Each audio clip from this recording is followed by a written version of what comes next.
Selam dostlar, alemin ve ailenizin en değişik kanalına hoş geldiniz. Değişik yollarda şu an Endonezya'nın Sulawesi adasının Toraja Utara diye bir bölgeye geldim. Endonezya'da en çok görmek istediğim, en çok tanıklık etmek istediğim serenomilerden birine geldim. Rambusolo günlükleri var burada. Rambusolo buradaki ölü gömme törenlerine verilen isim.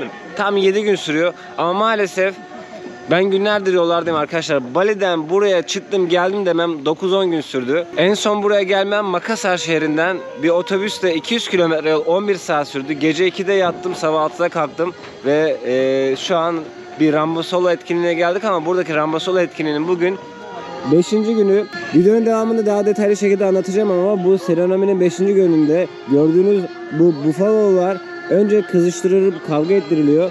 Daha sonrasında da buradaki ölüler için kurban ediliyor.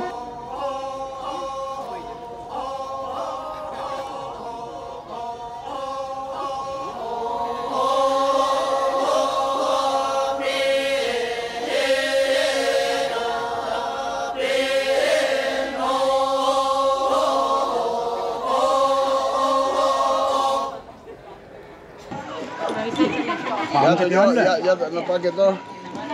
Gua lakukan di long. Terus Sikidi. Namanya dikira. He? Dingin toh. Gitu.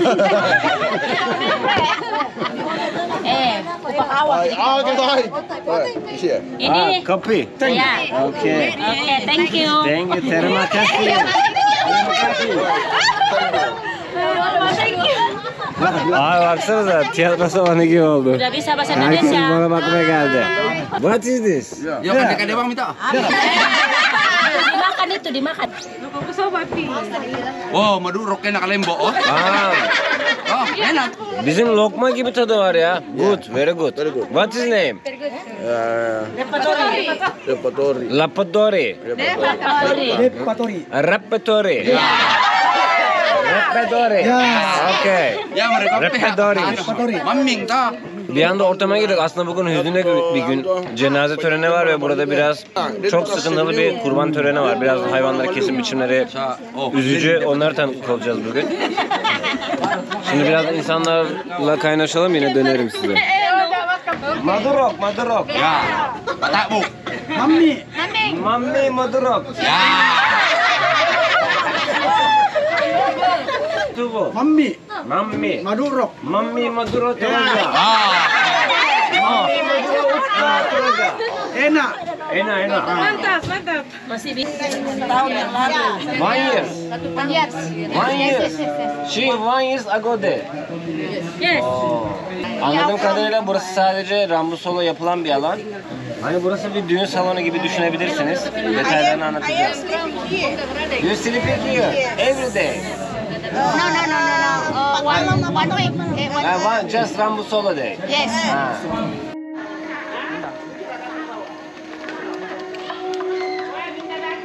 Nenek papa.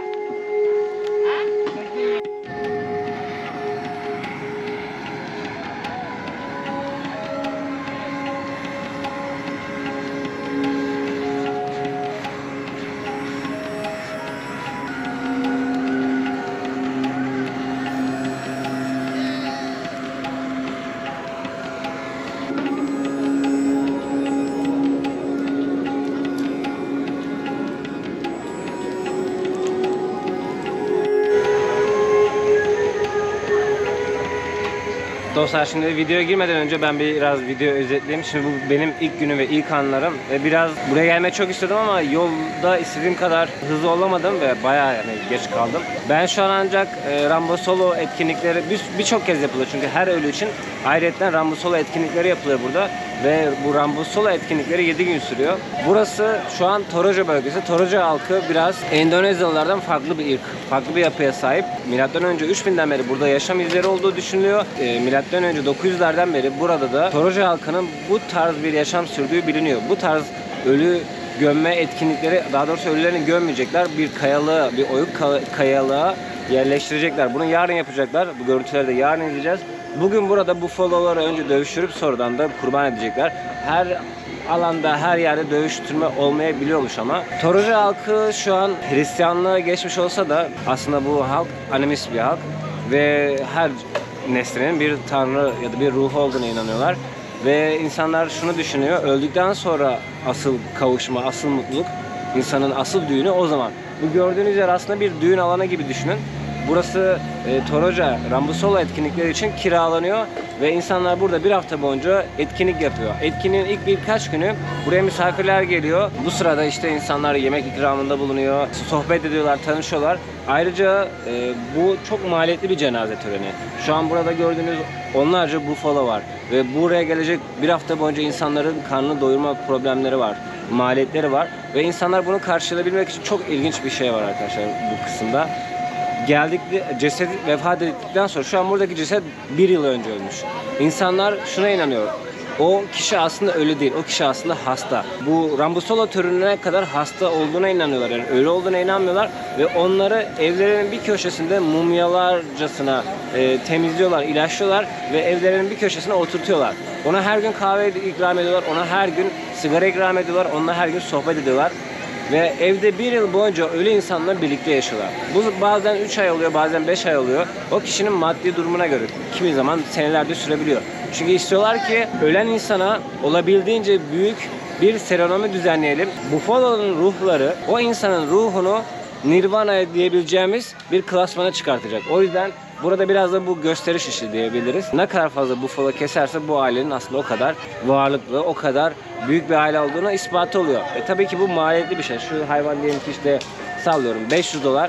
10 tane kesecekler $5000. Burada da ne bileyim burayı kiralama, yedirme, içirme dertleri falan derken yani binlerce dolar belki burada para gerekli. Bu cenaze töreni bu kadar maliyetli ve bu insanlar bu sürece kadar cenazeleriyle birlikte evlerinde yaşıyorlar. En sonunda da bu Rambusolo alanlarında 7 gün süren etkinlikle defin işlemini başlatmış oluyorlar. Aslında ölünün bedeni ilk önce bildiğiniz mumyalanma şeklinde ve kıyafet giydirilmiş bir şekilde. Öncelikle şunu yapıyorlar. Ölünün bedenini bir iple sarıyorlar ama ölü çok kat kat ve kalın bir şekilde sarılıyor. Ondan sonra ölüye bezler, elbiseler giydiriyorlar ya da güzel kıyafetler giydiriyorlar.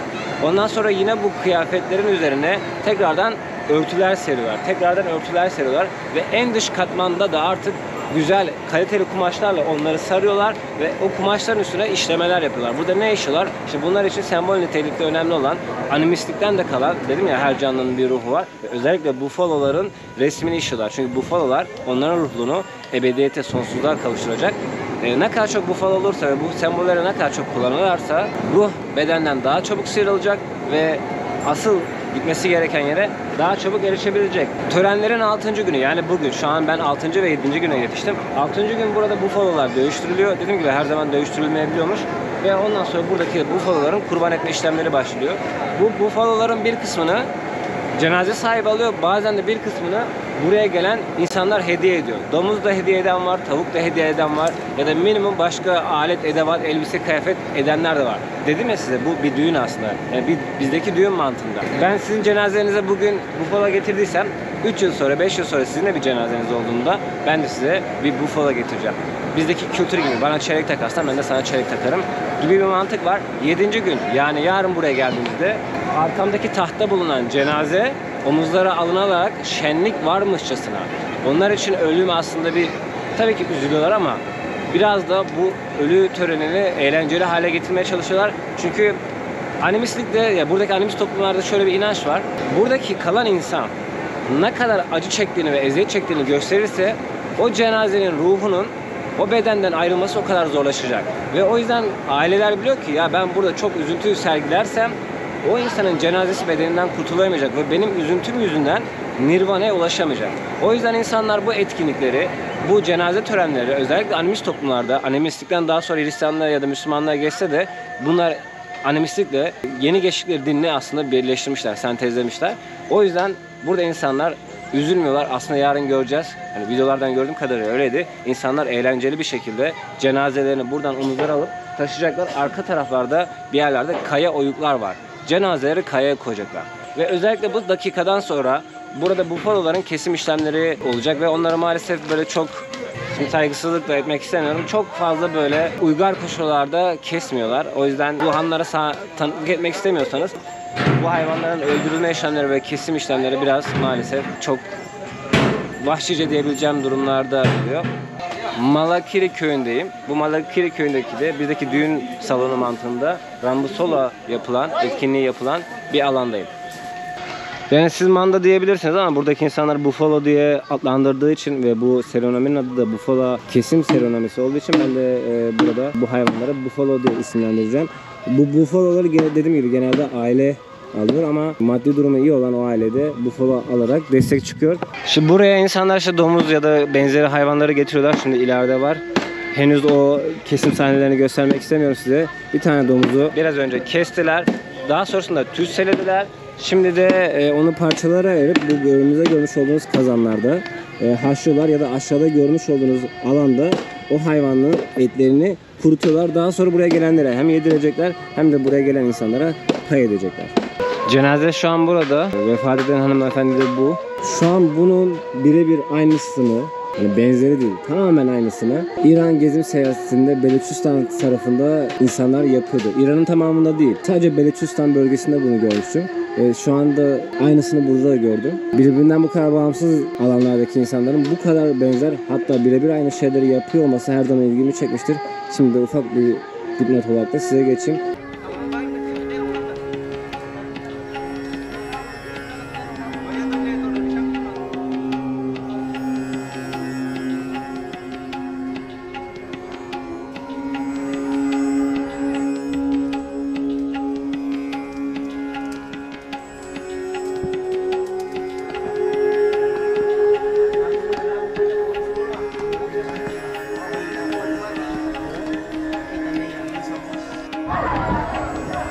Bir tane buffalo ipini kopardı, ortalığı dağıttı ya.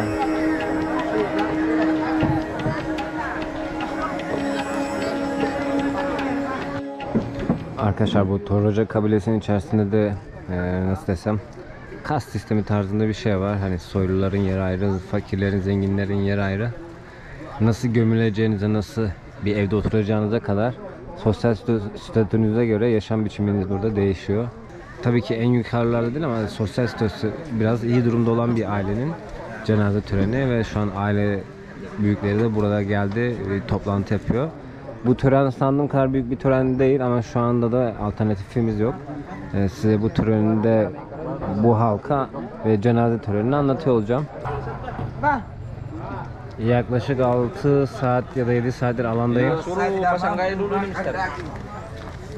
Hazırlıklar bitmek üzere, biraz sonra şimdi önden bir tane domuz kestiler ya da 2 tane kestiler. Şimdi onları misafirlere vermek için pişirdiler, ettiler. Buffalolar burada hazır. Biraz sonra da buffaloları kurban etme işlemlerine başlayacaklar. Hala misafirler gelmeye devam ediyor. Böyle gelenler de işte domuz hediye ediyor. Normalde bu törenin daha hani büyük yapılanında, daha resmi yapılanında aslında herkes siyah giyiniyor ve daha geniş bir boşluk alanda yapılıyor ve dualar edildiğinde önce çeşitli gösteriler yapılıyor. Ondan sonra da buffaloların kesim işlemi başlanıyor. İşte kimisi pişirilen etleri, kimisi pilavları, kimi içecekleri, kimi mısır haşlamasını sırayla geziyorlar. Buradaki misafirlere tek tek dağıtıyorlar.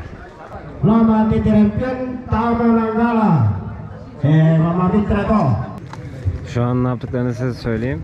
Bunların bazıları bağış, bazılarına dediğim gibi cenaze sahipleri almış. Ve bu bağışların üzerine işte isimlerin kısaltmasını yazıyorlar.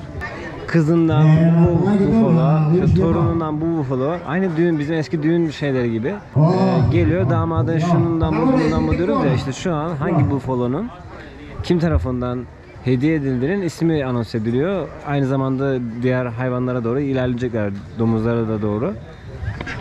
Ayrıca bu dediğim gibi buffalolar bu ailenin şeyini gösteriyor, rütbesini gösteriyor. Ne kadar fazla buffalo varsa o kadar fazla rütbelidir demek. Ve bu kesilen buffaloların başları, yani daha doğrusu boynuz kısımları kurutulduktan sonra bu insanların evlerin duvarlarına asılıyor. Daha doğrusu girişlerine. Bunların yaşadıkları evler de bu şekilde. Şu an bunlar evleri değil. Size Toraja halkının yaşam alanlarını da göstereceğim. Onların evlerine gittiğimizde evlerinde buffalo kafası dolu girişlerde. Orada ne kadar çok buffalo kafası varsa demek oluyor ki bu aile bu kadar varlıklı ve bu ailenin bu kadar üst seviyede seveni var, onları buffalo hediye etmiş.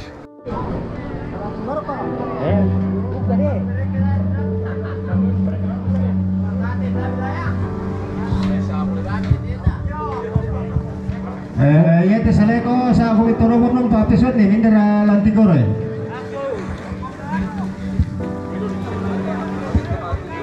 Bu albino bufalo. Böyle varlıklı ailelerde bir tane mutlaka albino bufalo ki pardon albino olan bu değil asıl albino orada. Böyle beyaz renkli bufalolar biraz daha pahalıymış ve ailede işte bu tarz bufalolar kesmek varlık sembolü olduğu için bir tane ya da iki tane böyle bufalo da kesiyorlar. Bu da ailenin varlıklı olduğunu etrafa işaret ediyor.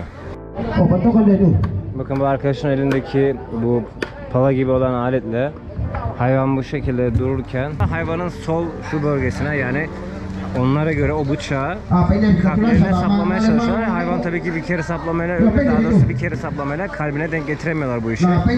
Ve hayvana 2 kere 3 kere bıçaklıyorlar hayvanları.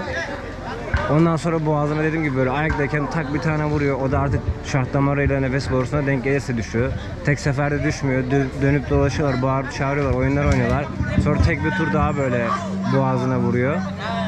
Yani hayvanın ölmesi saatleri bilmiyorum saatleri dakikalar olabilir. Şu an göstermiyorum yan taraftaki hayvan.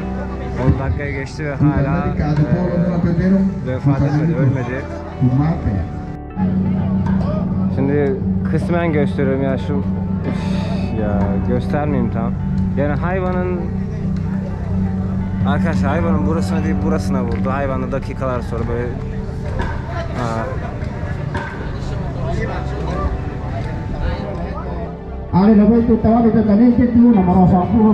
değişik adetler. Çok net göstermiyorum.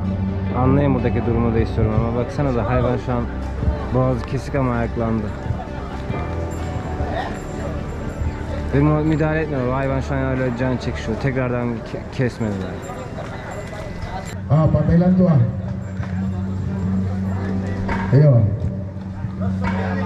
Şimdi bu hayvanı hazırlıyorlar.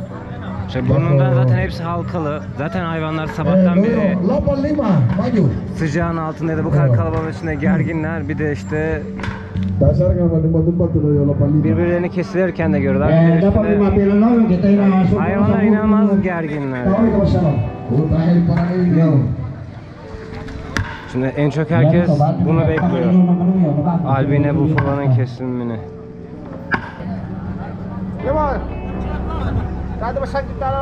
Ya kare ya. Oh. Ya. Di timang magrololong kirande awak tang teleson anak puang maraton tong sakit di Solanasan pada moto bersemangat.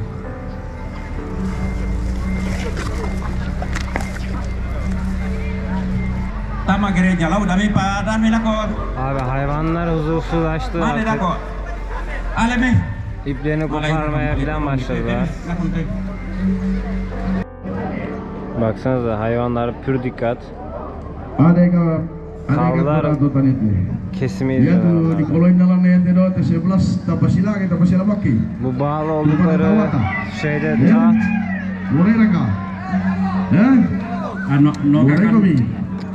Abi göstermek istemiyorum hayvan. Boğazı kesik hayvan ayaklandı sağa sola koşturuyor. İşte bu taht yarın o cenazeyi omuzlarda yarın o cenazeyi omuzlarda götürecekler aşağıda kaya mezarlığına. Size orayı da göstereceğim. Videoyu o zaman bitireceğim. 10 dakikaya geçti. Hayvan canı veremiyor. 10 dakikaya geçti. Ampani 500 bisa. Penduan.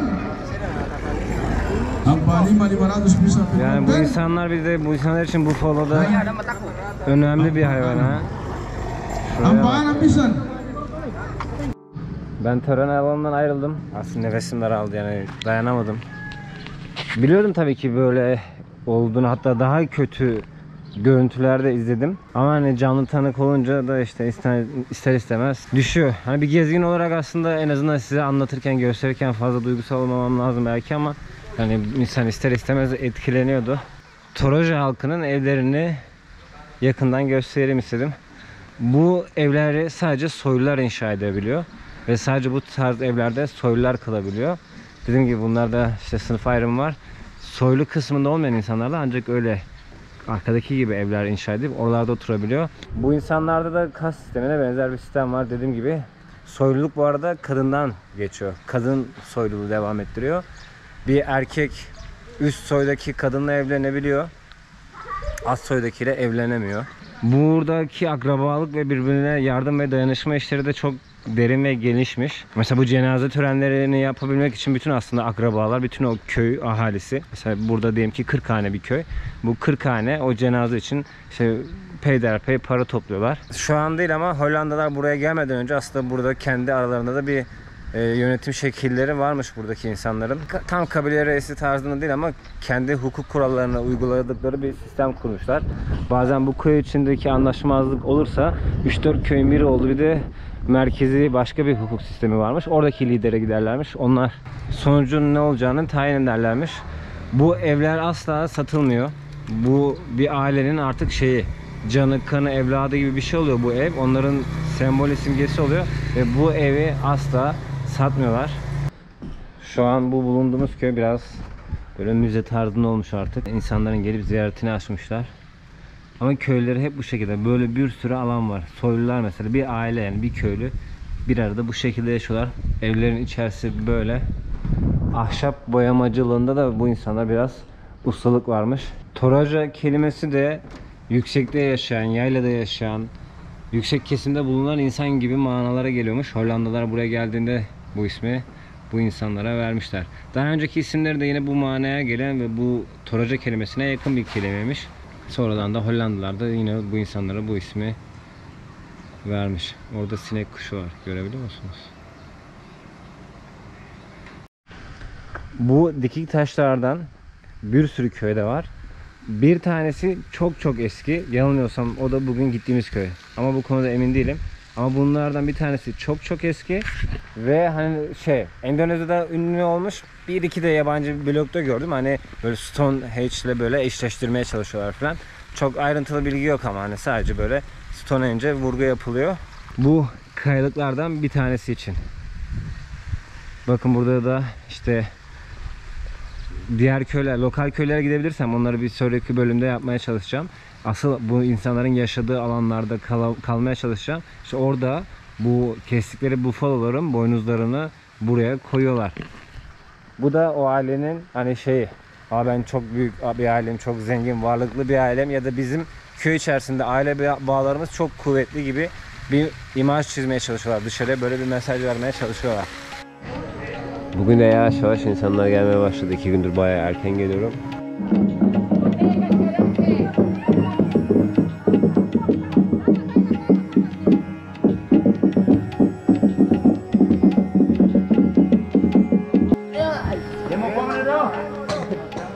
Evet, artık cenazenin şu ana kadar beklediği yerden alınma vakti.